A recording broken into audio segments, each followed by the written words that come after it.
आतापर्यंत मला एकही ट्रॅव्हलर असं मिळालेलं नाही ज्याला काश्मीर आवडत नाही.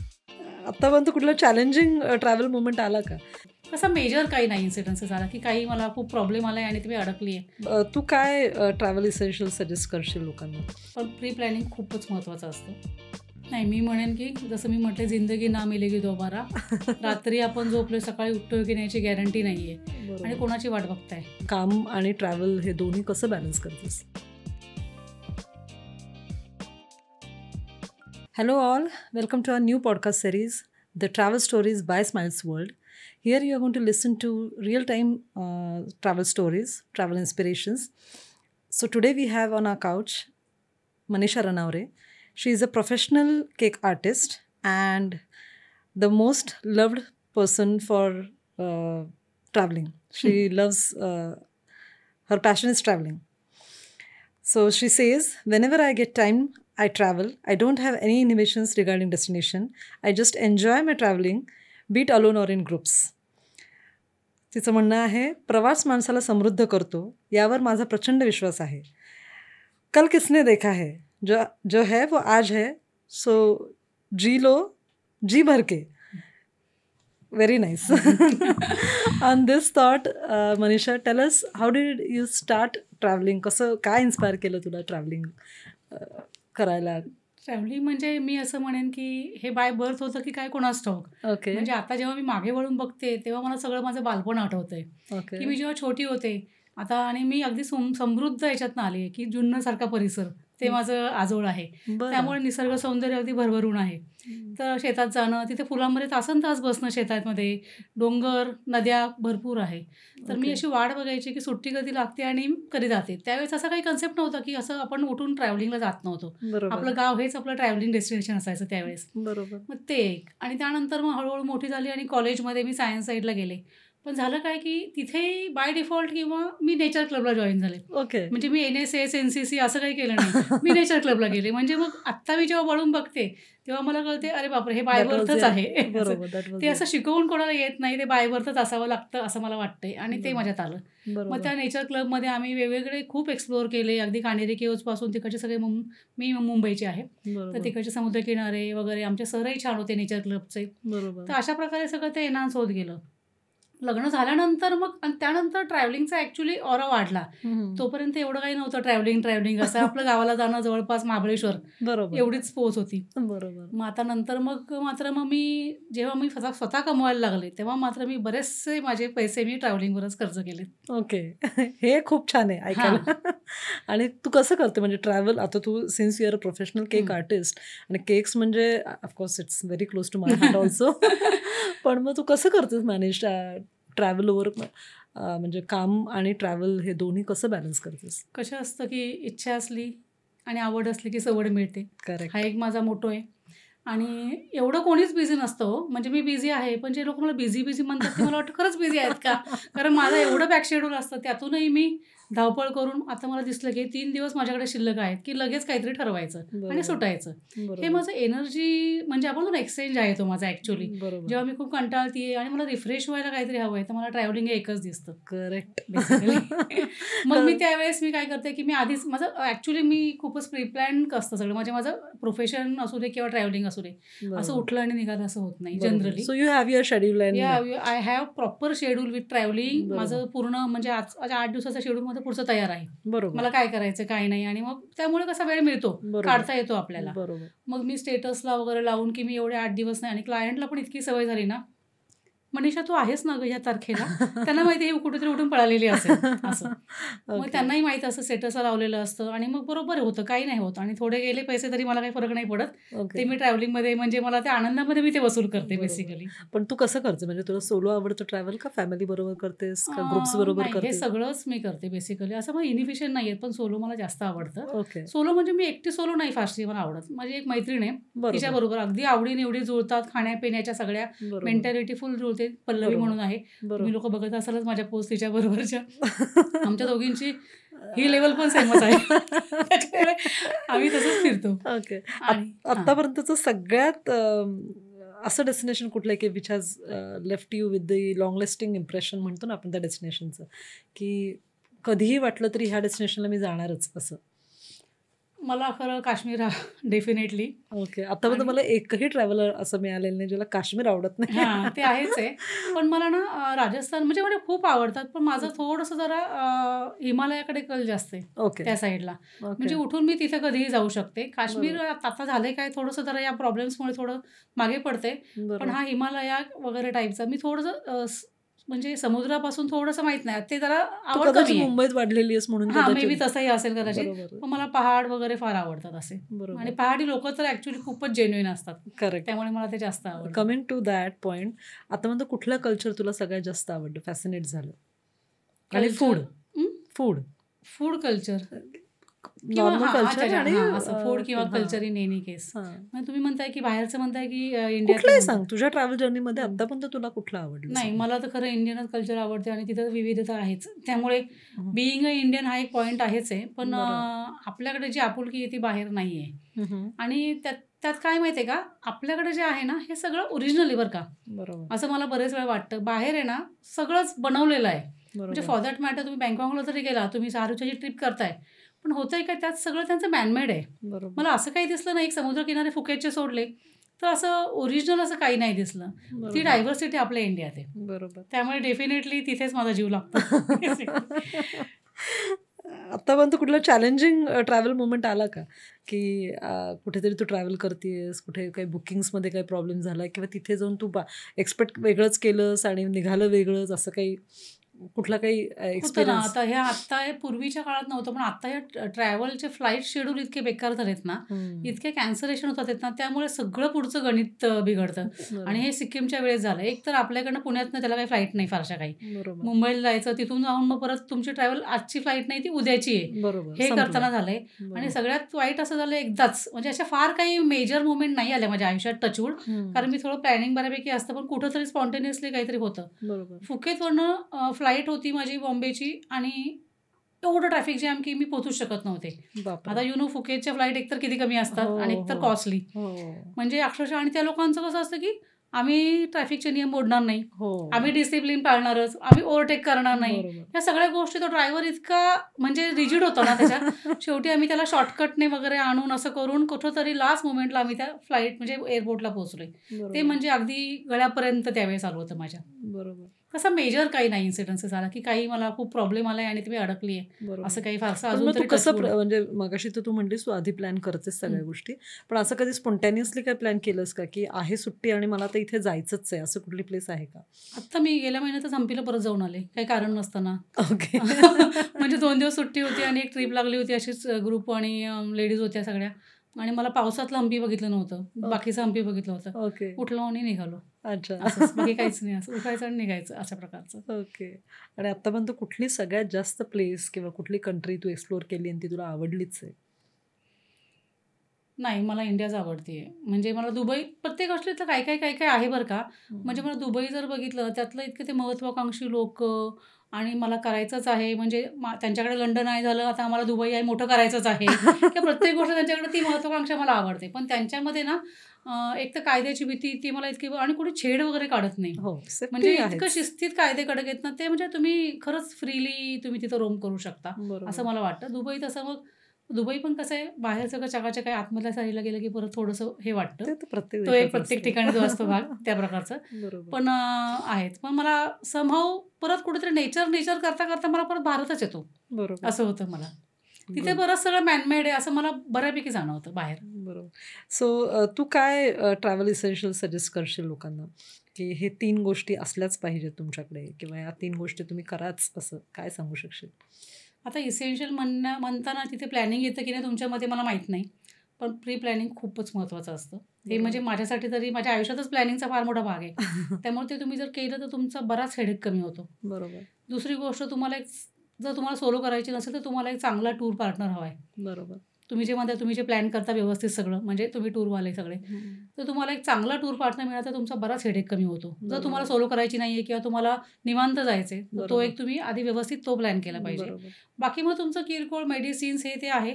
मला तर अगदी सेफ्टी पिन सुद्धा महत्त्वाची वाटते खरं सांगायचं तर. कुठे खरं. आपली चप्पल तुटली, बटन तुटलं तरी ते हो, कामाला कारण येतं. बाहेर कुठे शोधणार या हां, गोष्टी? बाहेर बरोबर. बाकी तुम्हाला साबण बिबण विकत मिळेल की औषधं मिळतील. हो. औषधं ठीक आहे तुमची तेही न्या, पण म्हणजे या गोष्टीत एअर तिकीट कंपल्सरी तुम्हाला व्यवस्थित ठेवलंच पाहिजे. तुमचा पासपोर्ट तुम्ही हरवता कामा नये. बरोबर. प्लस आणि डोमेस्टिक असेल तर तुमचं आयडी प्रूफ्स वगैरे तुम्हाला हे मिनिमम जे तुम्हाला बाहेर विकत मिळत नाही बेसिकली. बरोबर. या 3-4 गोष्टी तर लक्षात ठेवल्याच पाहिजेत. तर तू म्हणजे थोडक्यात प्री प्लॅन करतेस, तर तुझी आयटनरी वगैरे पण व्यवस्थित आधीच प्री प्लॅन करून नेतेस का? काही तिथे जाऊन पण काही स्पॉन्टेनियस गोष्टी दिसल्या? होतं प्री प्लॅन असतंच माझं, म्हणजे डे वाईज प्री प्लॅन असतं. बरोबर. पण थोडंसं मी निवांत करण्याकडे आहे कल माझा. म्हणजे मी व्यवस्थित म्हणजे मला 8 दिवसाच्या 10 दिवस लागले तरी चालतील. बरोबर. पण मला असं वाटतं छान ट्रिप झाली पाहिजे. म्हणजे मला हे पण आठवते की मी उदयपूरला फतेसागर असा जस्ट वॉच होता आमचा, पण मला ते इतकं छान वाटलं तिकडे संध्याकाळी नाही का लाईट्स वगैरे सोडतात ते, तिथे आम्ही तो कापूस वगैरे खात 3 तास बसलो होतो संध्याकाळी. मग पुढचं सगळं गडगडलं. पण मग त्यावेळेची ती आमची रिक्वायरमेंट असते, ती माझी सुखाची रिक्वायरमेंट आहे, ती माझी ती कल्पना की आम्ही तिथे बसून काही खातोय वगैरे किंवा असं, आणि तासन तास असं बसलोय त्या फतेसागरकडे बघत असं, या टाईपसाठी मग हे स्पॉन्टेनियस होत राहतं बरं का.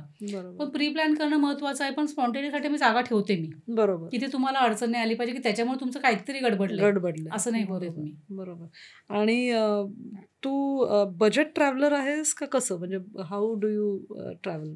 लक्झरीज लागते, बजेट लागतं का? कारण हल्ली आपल्या इथे होमस्टेज पण प्रमोट केले जातात आणि होमस्टेजमध्ये जास्त चांगल्या रीती तुम्ही तिथलं कल्चर एक्सपिरियन्स करू शकता, लोकांशी बोलू शकता. So how do you prefer? Like म्हणजे माझा प्रेफरन्स राहतो क्लिनलीनेसकडे पहिला. मला नाही फरक पडत. जे खरे पट्टीचे प्रवासी असतात ना, ते एवढा फरक पडत नाही. डेफिनेटली कोणाला नाही आवडणार 5 स्टारमध्ये 7 स्टारमध्ये राहायला. पण मी म्हणते की त्याच्यामध्ये तर तुमचं जर होत असेल दुसरं एखादं डेस्टिनेशन किंवा काही, तर हरकत नाही. 4 दिवस असं छान ठिकाणी राहिलं आणि 5व्या दिवशी रॉयल ठिकाणी राहिलं, तेही मला आवडतं. एखादी नाईट मला रॉयलच घ्यायची राजस्थानची, तर तेही मला आवडतं. माझी basic requirement AC, clean room, clean toilet आणि एक व्यवस्थित स्पेशियस, एवढंच फक्त माझी रिक्वायरमेंट आहे. त्यामुळे बजेट असं नाही म्हणता येणार, मी इतके बजेटमध्ये जात नाही, पण एक व्यवस्थित आपलं रात्री शांत झोप आली पाहिजे दमून गेल्यानंतर, एवढी तर अपेक्षा असतेच. बरोबर. आणि तू काय तुझा ॲडवाईस राहील जे लोकांना खूप मनात असतं ट्रॅव्हल करायला, पण somehow they are not able to start their journey? So तू काय म्हणशील? नाही, मी म्हणेन की जसं मी म्हटलं, जिंदगी ना मिलेगी दोबारा. रात्री आपण झोपलोय, सकाळी उठतोय की नाहीची गॅरंटी नाहीये, आणि कोणाची वाट बघताय. मी असे खूप जण बघितलेत, इव्हन माझ्या घराचंच उदाहरण आहे, माझे आई वडील. मी ना रिटायर झाले की आम्ही फिरू आणि रिटायर व्हायच्या आधीच एक्सपायर झाले. तर हे एवढी वेळ नका येऊ देऊ. माझं काय म्हणणं आहे की मी असं खूप बघितलं की लोक तिथे थायलंडला बँकॉकवर बोटीवर झोपलेत म्हातारे लोक. त्यापेक्षा तेवढी वेळ नका येऊ देऊ की तुम्हाला चालायलाच येत नाहीये. चणे आहे तर दात नाही, दात आहे तर चणे, असं करू नका. जेवढं तुमच्याकडे आहे ना, तुम्ही 50च्या आतमध्ये तुम्ही मॅक्झिमम फिरून घ्या असं मला वाटतं. 50 नंतर एवढ्या तक्रारी सुरू होतात ना, यू कांट वॉक. तुम्ही जर नुसतं आता बँकॉकमध्ये उतरले एअरपोर्टवर, तुम्हाला बाहेर जाईपर्यंत तुम्हाला अर्धा तास चालावं लागतं. तेवढा स्टॅमिना तुमच्यामध्ये पाहिजे. युरोपमध्ये किती चालायला लागतं, म्हणजे भयंकर चालावं लागतं. इनफॅक्ट मी म्हणेन इंडियाच एक प्लेस आहे की जिथे आपल्याला फार चालावं लागतं. अगदी शेवटपर्यंत आपल्या गाडी रिक्षा तरी नेतात, बरोबर. असं पण बाहेर खूप, दुबईला पण प्रचंड चालावं लागतं बाबा. आणि असं असतं की मग तुम्हाला तेवढा स्टॅमिना हवा आहे, तर तुम्ही जोपर्यंत फिट आहात ना, तोपर्यंत ट्रॅव्हल करून घ्या मॅक्सिमम, असं माझं म्हणणं आहे. म्हणजे नका वाट बघू की पैसे काय आज आहेत तर उद्या नाही. माझं आज मी जे कमवते ना, माझा एक ठराविक हिस्सा असतो ना, मी ट्रॅव्हलिंगसाठी ठेवलेला असतो, आणि तो मी त्यासाठीच वापरते. म्हणजे आणि कारण की ते पाहिजे, कारण ती माझी आवड आहे. दुसरं मला नाही काय आवडत. म्हणजे माझ्या घरात पण असे म्हणतात की म्हणजे मला उदाहरण सांगायला आवडेल की काहीतरी गुरुपुष्यामृत वगैरे काहीतरी होतं असं काहीतरी, आणि नवऱ्याला कोणाचा तरी फोन आला की बुवा काय बायकोला सोनं बिनं घेतलं की नाही, किंवा बायकोने सोनं बिनं घेतलं की नाही. तर माझा नवरा त्याला सांगतोय, आणि मी मागून ऐकत होते, त्याला माहित नाही मी ऐकते. अरे तिला तसलं काही आवडत नाही, तू तिला फिरायला सांग, ते ₹1,00,000 ती फिरण्यात घालवेल, पण ती सोनं वगैरे घेणार नाही. हा माझा म्हणजे ऍटलीस्ट घरच्यांना पण हे माहिती आहे की त्यामुळे मला कोणी काही बोलतच नाही घरीचे, कारण ती एवढी एकच आवड आहे ना, आणि ती मनापासून एन्जॉय करते ना मी, त्यामुळे त्यांना असं वाटतं जाऊ दे, ही एकच तर तिची आवड आहे. असं तुझा लाईफचा पर्स्पेक्टिव्ह बराच चेंज झाला पण ट्रॅव्हल. हो ना, म्हणजे एकदम हाय टेम्पर्ड वरून कूल टेम्पर्ड कसं असतं ना, तसा प्रकार. म्हणजे आपल्याला कोणाकोणाबरोबर डील करायला लागतं, यु नो, म्हणजे काही अगदी राईट फ्रॉम ड्रायव्हर्स बाईक म्हणजे नाही तेवढं डील करावं लागतं बाहेर. त्यामुळे शांतीने डील करणं, एकतर आपण बिईंग अ लेडीज, आपल्याला आपल्या लिमिटेशन असतात बेसिकली, मग तिथे आपण थोडं शांतीने हे घेऊन, आणि पर्स्पेक्टिव्ह, बरोबर तुम्ही म्हणाल तसं बरोबर आहे, पर्स्पेक्टिव्ह खूपच चेंज झाला. मी खूप बेटर ह्युमन बिईंग झालं असं मी म्हणेल. बरोबर. असं एक दृष्टिकोन बदलतो ना, आणि कधी कधी ना बऱ्याचदा असं होतं की आपण आपण वेगळ्याच थॉट प्रोसेसमध्ये असतो. आपण आपल्याच वर्ल्डमध्ये असतो. आपल्याला आपले प्रॉब्लेम्स आपले हे खूप मोठे वाटत असतात आणि असं वाटतं की अरे ह्याच्यापेक्षा दुसरं काही वर्स्ट असूच शकत नाही. याच्यामध्ये मला एक सांगू इच्छिल मी तुम्हाला, म्हणजे माझ्याकडे तो पॉईंट डोक्यात होताच की तुम्हाला जेव्हा वाटतं ना असं की अरे माझ्या जगात खूप प्रॉब्लेम्स आहेत, तुम्ही काश्मीरला जा. करेक्ट. तुम्ही काश्मीरला जा, ते लोक किती दबलेले आहेत बघा, मुबलक दिलंय देवाने तिथं सौंदर्य, पण त्या लोकांना माहित नाही की उद्या मी जगणार आहे की नाही. इतकं ते धास्ते घेऊन जगतात. त्यांची छोटी छोटी एवढी एवढी गोड गोड मुलं असतात, त्यांना माहित नाही उद्या आपल्याला आपले आईबाप दिसणार आहे की नाही. करेक्ट. इतकं वाईट मला असं वाटतं त्यांच्याकडे बघून. तिथून आल्यानंतर तर माझे खूपच की बाबा नाही, आपल्याला फार छान आहे, खूप छान, खूप आपल्याला मुबलकता आहे. वी आर म्हणजे अगदी वेगळ्याच ब्लेस्ड म्हणून आपल्याला एवढं म्हणजे व्हॉइस ऑफ फ्रीडम, म्हणजे फ्रीडम ऑफ व्हॉइस वगैरे आहे आणि सगळ्या गोष्टी आहेत. इथे तुम्ही बघा ना, काहीच नाही त्यांना, म्हणजे नुसतंच आहे त्यांना, नुसतं आपल्याकडे हाजी करण्याशिवाय त्यांना काहीच नाहीये बिचाऱ्यांना. म्हणजे इतकं वाईट मला वाटतं त्यांचं. इथे काही जातपात मला काढायचं नाही किंवा तो प्रकार नाहीच आहे. जे काश्मीरियन्स जे काही आहेत त्यांना आपल्याशिवाय पर्याय नाहीये. आता जे काही प्रॉब्लेम झाले ती गोष्ट वेगळी म्हणा, पण तिथे बघितल्यानंतर आपल्याला तिथं जाऊन आल्यानंतर असं वाटतं बापरे ते किती दडपणाखाली राहतात. त्यांना खूप काही बोलायचं असतं पण त्यांना बोलायला येत नाही. मग त्या मनाने ओव्हरऑलच बॉर्डर्स वरती जे काही आपले राहतायत सिटीजन्स, त्यांना ते जे काही प्रॉब्लेम्स फेस करतायत किंवा त्यांच्याकडे ते फॅसिलिटीज त्यांच्यामध्ये पोहोचतच नाही, त्यांच्याकडे काहीच नाहीये. सो मला असं वाटतं की ते जेव्हा बघून येतो ना तेव्हा आपला लिटरली पर्स्पेक्टिव्ह चेंज होतं की अरे मी तर इथं खूप रॉयली राहतेय, काहीच नाही, प्रत्येक गोष्टी मी खूप कन्झ्युम करतेय रॉयली, फोनवर आपल्याला सगळं अवेलेबल असतं, म्हणजे त्यांना एवढं कुठे दगडावं लागतं लिटरली. म्हणजे माझा स्वतःचा पर्स्पेक्टिव्ह, जसं तू म्हटलीस की सोनं वगैरे, माझं लग्नानंतरचं पहिले 5 वर्ष आणि नंतर जेव्हापासून मी या फील्डमध्ये आले, माझा स्वतःचा इतका पर्स्पेक्टिव्ह चेंज झाला की मी what am I exactly going to take with me. हे सोनं, घर, गाडी, everything is there, it would be there, it will remain. पण हे सगळं मी सोडून जाणार आहे. What is going to take with me is this memories and my experience.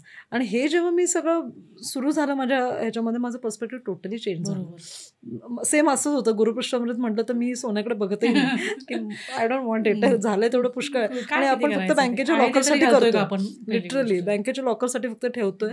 Y we want that. तिथे काय झालं की आपल्याला परत ते टेन्शन आहेच आहे, त्यापेक्षा let me see the world, असं झालं literally. Great. So thank you Manisha to be with us. एक फंकी राऊंड घेऊयात, एक रॅपिड फायर राऊंड. ओके, सांगितलं नव्हतंच म्हणून सरप्राईज आहे. So what would you prefer, mountain और beaches? Mountain. Great. Solo trip और group trip? Solo, of course. Sunrise hike और late night city stroll? Sunrise. Early person? Ya. Great. Street food or fine dining? Street food. Coffee in a cafe or tea at a roadside stall? Tea, of course. I'm a tea person. Tea person. Favorite local dish you have tried till date? Local मला आत्ता लगेच सांगता येत नाही बरं का, म्हणजे त्या टाईपचं काही. ओके. एखादा ब्रेथ टेकिंग व्ह्यू तू आतापर्यंत पाहिलेला? डेफिनेटली कुठला तरी सनराईज असेल. मला नाही बघायला मिळाला खरं. मला तो तिकडचा सिक्कीमचा बघायचा होता, त्यावेळेस खूपच दुःख होतं खरं. ओके. पण आता म्हणजे कुठला दुसरा किंवा असं कुठलंही काही छान तू बघितलं तुला असं वाटलं की मला ना पटकन रिकलेक्ट नाही होते. मला मायाबे बीच, म्हणजे मी एकदमच अशी mesmerize. Okay. One country if you given a chance you want to move? Japan. अरे क्या बात है. Next bucket list adventure? Bucket list माझं युरोप राहिले. ओके. समहाऊ. आणि ट्रॅव्हल ड्रीम कंपॅनियन? माझी मैत्रीणच आहे, दुसरं कोणी नको. नाही, मे बी ती सोडून दुसरं कोणी बघत असेल तर? नाही, मला कोणीतरी लेडीज अशीच, म्हणजे आय एम नॉट, म्हणजे नवरा वगैरे ठीक आहे, आम्ही फिरतो, मला माझ्याबरोबर माझी कोणीतरी मैत्रीणच आवडते. Great to hear that. Chalo, thank you so much for being here, Manisha. So viewers, I hope you must have enjoyed this episode, and follow us on Instagram, Facebook and YouTube. अशा travel stories आम्ही तुमच्यासाठी घेऊनच येणार आहोत. So stay tuned. Thank you.